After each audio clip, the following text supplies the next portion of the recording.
Agora, não é comparável, né? O medo de cair com o medo de se afogar, com o medo, né, de não ter êxito, com o medo, né, de não ser correto. Aham. Mas tudo isso sim.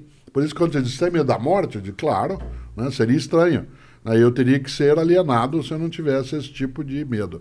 Mas pânico não tenho, né? Porque o pânico é aquilo que te coloca em estado de imobilidade. Né? Nesse sentido, sim, o medo está aí, eu não gostaria. Eu prefiro a clássica ideia do Woody Allen, eu não tenho medo de morrer, eu só não quero estar lá quando isso acontecer. Eu tenho medo, eu fico. A fantasia que mais me apavora não é a minha morte, é, por exemplo, meu filho. Então, mas isso é típico da paternidade. Você fica de noite pensando, ele vai atravessar a rua, você fica numa piração. Até eu ser pai, eu fui pai a primeira vez com 22 para 23 anos. Depois a segunda com 24 para 25 e a terceira com 31.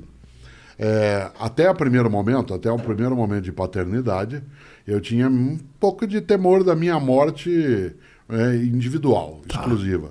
No momento em que eu tenho sobre outra pessoa a tarefa do cuidado, A e responsabilidade. essa tarefa do cuidado, ela é movida a um afeto imenso, porque é entendido como não outro de mim, mas uma forma desdobrada de uma possibilidade minha. Continuação, uma continuação. Evidentemente que eu não conheço ninguém em sã consciência que após ter sido mãe ou pai, ou ter de cuidar de alguém, mesmo que não seja de geração biológica, não tenha entrado em estado de tensão, né, com essa situação.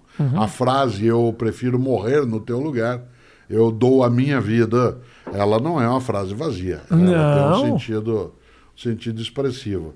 Agora, uma das coisas que nós temos de fazer é, Rafinha, formar as crianças para que elas lidem com a perda.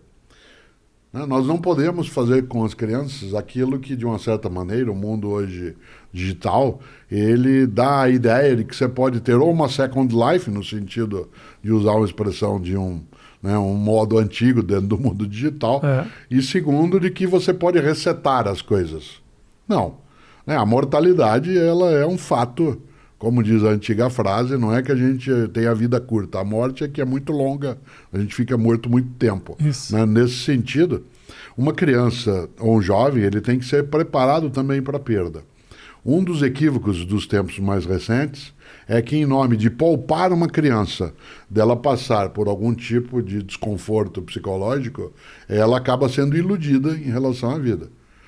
Então, de repente, autoestima é diferente de autoengano.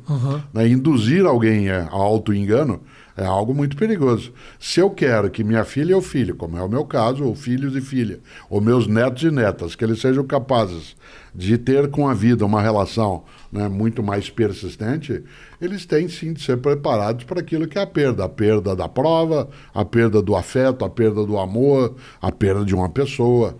E, portanto, é necessário que não se sequestre de alguém seus lutos. Sim.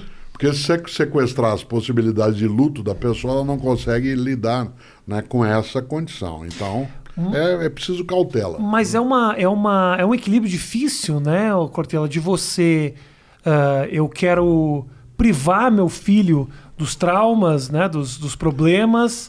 Mas, ao mesmo tempo, eu não quero que ele ache que esses problemas e esses traumas e essas perdas não existem. Então, prepará-lo bem é a melhor maneira de poupá-lo do trauma que é evitável.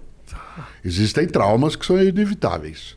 No meu escritório, na cidade de São Paulo, sempre teve uma frase, e agora numa biblioteca, porque agora eu não estou mais no escritório que você já esteve. Agora na minha biblioteca, onde eu fico, faço as coisas... Abandonou o escritório? Não, ao contrário, continuo escrevendo, fazendo, mas num local que é o meu local de livros. Tinha lá uma frase, continua, que é: aqui só admitimos o erro inédito.